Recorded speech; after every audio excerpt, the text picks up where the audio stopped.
A'udzubillahi minasyaitonirrajim. Bismillahirrahmanirrahim. Assalamualaikum warahmatullahi wabarakatuh. Perkongsian seterusnya bagaimana cara untuk tuan-tuan puan-puan mengisi satu template data awal yang sangat penting sebagai tujuan untuk database aplikasi e-record Iqra kita, dengan mengisi yang pertama nama sekolah di bahagian atas ni. Okey, nama sekolah, kemudian tingkatan ataupun darjah, kelas, nama murid dan juga nama guru yang mengajar. Jadi bagaimana untuk mendapatkan template ini? Okey, saya dah masukkan satu message dalam satu info dalam grup Telegram Yunar Official. Di bahagian pautan ini. Link template data awal download di sini.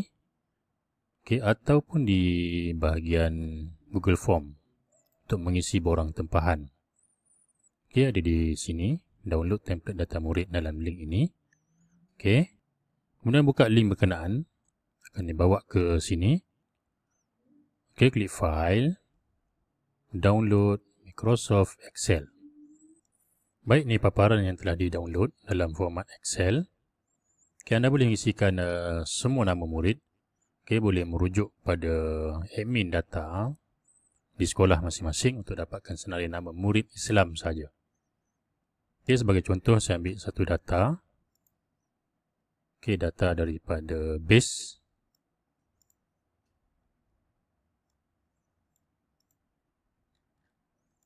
Tingkatan, nama dan juga kelas. Copy. Dalam file yang kita download tadi.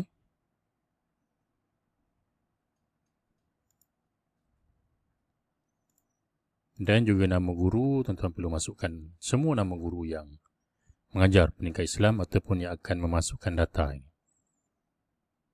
Baik, kemudian savekan file ini, kemudian hantar melalui borang tempahan ini, Google Form. Masukkan di bahagian muat naik, template ke semua data murid.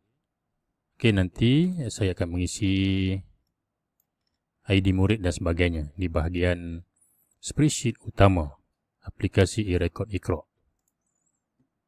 Itu saja cara untuk memasukkan data template awal ini.